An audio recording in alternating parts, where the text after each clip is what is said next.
Bienvenue sur notre chaîne, je suis Micheline Barbara Erard, éducatrice spécialisée et fondatrice de Par Enfant. Vous savez, il faut tout un village pour élever un enfant et moi je fais partie de ce village en vous accompagnant dans la réussite de chacun de vos enfants ainsi que votre réussite à vous-même. Alors aujourd'hui, j'aimerais ça vous partager un petit peu de mon histoire. Et comme vous avez vu aussi, le titre de ce live, c'est vraiment de croire au potentiel des enfants, même si des fois on ne les voit pas. Donc moi, quand j'étais au primaire, j'adorais l'école au primaire. Moi, j'étais l'enfant qui, quand je n'étais pas capable de faire mes devoirs, ben, je pleurais, j'avais envie de déchirer le livre parce que je voulais vraiment réussir. Je voulais faire bien les choses, je voulais faire mes devoirs. Je voulais en fait exceller à l'école. Donc, j'aimais vraiment l'école quand j'étais au primaire. Mais rendu au secondaire, je peux pas vous expliquer pourquoi. En fait, je pense que j'ai des profs que j'aimais pas trop. Donc, j'ai des matières que je mettais de côté. Donc, j'aimais moins l'école et tout ce que je voulais, c'était vraiment avoir les notes de passage. Donc, moi, ma mère, je me rappelle que ma mère nous donnait de l'argent si on avait telle moyenne ou telle moyenne à l'école. Mais moi, ça ne m'intéressait pas parce que pour moi, c'était vraiment, travailler pour rien. Je me disais, avec ma note de passage, ben, l'important, c'est de réussir. J'ai réussi alors. Ça sert à quoi d'avoir 8 de moyenne, 9 de moyenne quand tu sais même pas que dans ton avenir, si ton avenir est assuré. Donc moi, c'était vraiment ma façon de penser. Donc ça faisait en sorte que malgré mes potentiels, ben, j'étudiais à la dernière minute, je faisais mes travaux à la dernière minute et je me faisais prier pour participer à des choses que j'étais capable, dont j'avais les capacités. Par exemple, on avait des concours de questions-réponses, tout ça. Ben là, ils voulaient des personnes dans la classe. Moi, je refusais jusqu'à ce que j'ai eu des pressions de si tu ne participes pas, voilà ce qui va arriver. Donc, je participais quand je pouvais participer. Donc, c'était vraiment, on dirait qu'on me forçait, en fait. J'aimais plus l'école. J'allais à l'école parce que mes parents me disaient toujours l'école, l'église, sinon tu deviens rien.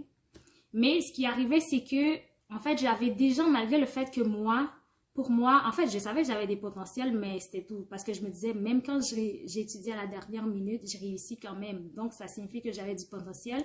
Mais j'y croyais pas tant mes potentiels parce que avoir des potentiels signifiait avoir une belle moyenne et moi, j'en avais pas des belles moyennes. Mais malgré tout ça, j'avais des gens qui croyaient en moi. Donc, j'avais des gens qui disaient, je veux que tu participes à telle chose parce que je sais que tu es capable. Je veux que tu fasses ceci parce que je sais que tu es capable. Donc, j'avais des enseignants qui croyaient en moi. J'avais des personnes de mon entourage qui croyaient en moi. Et je pense que c'est ça aussi qui m'a permis, de même quand je ne voyais pas, mais plus tard, ça a permis à moi-même de croire en moi et de dire, mais finalement, si j'étudie plus, j'aurai une belle note. Et rendu au cégep, ça a été vraiment différent du secondaire parce que là, ben, j'étudiais plus, parce que là, j'étais plus concentrée, focus et j'avais des belles notes. Donc, tout ça, c'est pour vous dire que des fois, vos enfants ne réussissent pas, ils échouent dans plusieurs matières, ils ne sont pas motivés par l'école, ils sont découragés, ça ne les tente pas, mais juste le fait que toi, tu crois en leur potentiel, ça va les aider. Peut-être pas tout de suite, peut-être pas à l'instant même, mais plus tard, ça fait une différence dans la vie de ces enfants.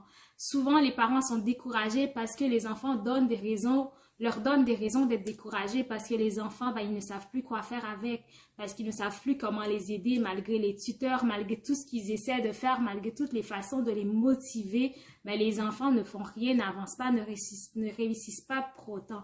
Mais je viens vous dire que juste le fait de croire au potentiel de votre enfant, juste le fait de croire que votre enfant est capable de plus, même si tu ne le vois pas, même si tu ne vois pas ses potentiels, même si à l'école il échoue, il a des mauvaises notes, même si les enseignants disent du négatif de ton enfant, tu es la première personne qui doit croire en ton enfant et le montrer, et lui montrer que tu crois en lui. Donc, pas seulement de dire, ben, je sais que plus tard, peut-être que ça va changer, mais c'est de dire à ton enfant, je sais que tu es capable. Je sais que oui, ça te prend plus de temps, mais je sais que tu es capable d'y arriver. Je sais que si on travaille ensemble, tu vas y arriver, tu peux le faire. C'est vraiment de croire au potentiel de cet enfant afin que lui puisse croire en lui.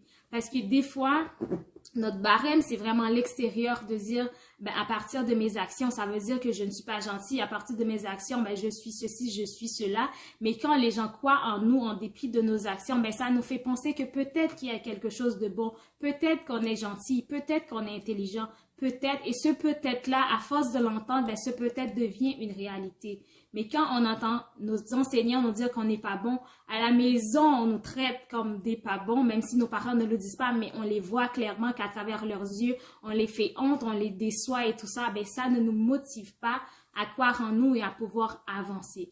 Donc, c'est vraiment de montrer à ton enfant que tu crois en lui. Oui, ça fait mal. Oui, tu voudrais que ton enfant soit différent. Oui, tu voudrais que ton enfant soit, je ne sais pas, gentil. Tu voudrais avoir des paroles négatives, positives à dire sur ton enfant. Tu n'en trouves pas, mais fais un effort. Ne serait-ce que de croire, de trouver le petit positif et de pouvoir l'alimenter pour permettre à l'enfant de faire des efforts. On fait des efforts quand on sait qu'il y a des gens qui croient en nous et pas seulement qui croient en nous en nous mettant la pression, mais qui croient en nous réellement.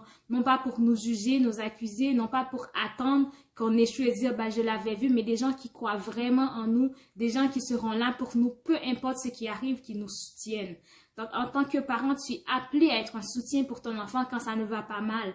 Non pas à être là pour lui dire, ben, je l'avais vu, tu restes tout le temps à regarder la télé, ben, j'avais vu parce que, mais d'être là, de dire, oui, ça, tu as échoué cette fois, mais la prochaine fois, je sais que tu es capable de faire mieux, on va t'accompagner, on va chercher les ressources nécessaires, on va aller chercher l'aide nécessaire, mais tu vas y arriver à ta façon, mais tu vas y arriver. Donc, c'est vraiment de croire en cet enfant, de lui montrer qu'on croit en lui, d'être là pour lui malgré ses échecs, d'être là pour lui malgré ses difficultés à l'école, difficultés scolaires, d'être là pour lui malgré tout ce que les autres autour disent, malgré tous les constats des enseignants, des professionnels, mais toi, d'être là pour ton enfant et de dire, c'est vrai que telle action, ce n'était pas bien, mais ça reste que tu es gentil, ça reste que tu es gentil, ça reste que tu as du bon, et non pas d'associer l'enfant qui n'est pas gentil, mais parce qu'il a fait une action, parce qu'il a fait quelque chose qui ne paraît pas gentil. Donc, c'est vraiment avec les paroles qu'on a par rapport, qu'on dit à l'enfant, par rapport aux actions qu'on pose, ça permet à l'enfant de voir que maman croit en moi,